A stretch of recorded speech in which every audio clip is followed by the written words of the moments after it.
Pemerintah dan pimpinan militer Indonesia tengah bersiap mengirim hingga 8.000 personel militer ke Gaza di bawah skema Pasukan Stabilisasi Internasional atau International Stabilization Force atau ISF.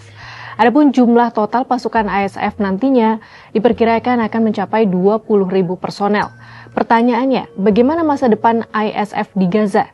Apakah ISF benar-benar bisa terbentuk dan apakah ISF mampu menjalankan misi stabilisasi di Gaza secara objektif tanpa terbebani kepentingan negara tertentu? Kita bahas ya. Pada Kamis 12 Februari 2026, pemimpin Hamas Osama Hamdan dalam keterangannya di Al Jazeera menyebut bahwa Hamas menolak segala bentuk perwalian atau pengawasan dari pihak manapun atas Gaza. Sementara itu, pengerahan ISF merupakan bagian dari fase kedua kesepakatan perdamaian antara Hamas dan Israel di jalur Gaza yang berlangsung sejak 10 Oktober 2025. Presiden Amerika Serikat Donald Trump menargetkan ISF mulai dikerahkan di Gaza pada awal 2026. Adapun Dewan Keamanan PBB memerintahkan agar pengerahan pasukan internasional diselesaikan pada akhir tahun 2027.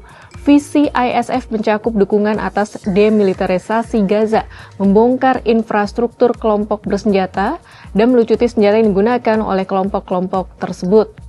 Meski resolusi Dewan Keamanan PBB 2803 mengesahkan ISF pada 17 November 2025, pertanyaannya apakah ISF akan benar-benar terrealisasi di Gaza?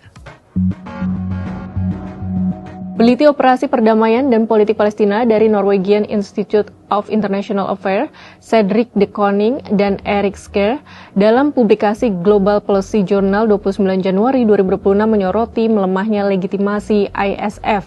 Hal ini karena resolusi pembentukan ISF tidak memberikan kejelasan mengenai tujuan politik operasi maupun cara untuk mencapainya. Mereka juga menilai terdapat ambiguitas dalam hal penggunaan kekuatan sehingga negara penyumbang pasukan dan para pemangku kepentingan belum memiliki dasar yang cukup untuk menilai kelayakan operasional misi. Israel diketahui tidak mampu mengalahkan dan melucuti Hamas serta faksi bersenjata lainnya meskipun telah menggunakan kekuatan besar selama 2 tahun. Tidak ada skenario realistis ISF akan berhasil di tempat Israel gagal. Sikap peace enforcement kemungkinan tidak efektif dan justru berisiko menimbulkan korban di kalangan pasukan kontribusi maupun penduduk sipil.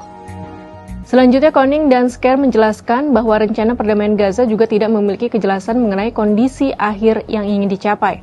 Rencana tersebut menyatakan bahwa peran ISF akan berakhir ketika otoritas Palestina sepenuhnya mengendalikan Gaza. Untuk mencapai hal itu, pendudukan Israel harus berakhir dan Israel harus meninggalkan Gaza. Namun tujuan akhir rencana tersebut tidak langsung menyasar pembentukan negara Palestina, melainkan menciptakan kondisi yang memungkinkan jalur kredibel menuju penentuan nasib sendiri dan kenegaraan Palestina. Di sisi lain, pemerintahan Benyamin Netanyahu pada prinsipnya menolak pembentukan negara Palestina. Sahabat Kompas, kita nantikan apakah kejelasan soal pengiriman pasukan ke Gaza dalam skema ISF akan terjawab setelah pertemuan perdana Board of Peace di Amerika Serikat pada Kamis 19 Februari 2026. Kita juga menunggu negara mana saja yang akan menyusul Indonesia mengirim pasukan stabilisasi ke Gaza. Apakah target 20.000 pasukan internasional benar-benar terrealisasi atau justru mandek karena berbagai perbedaan kepentingan?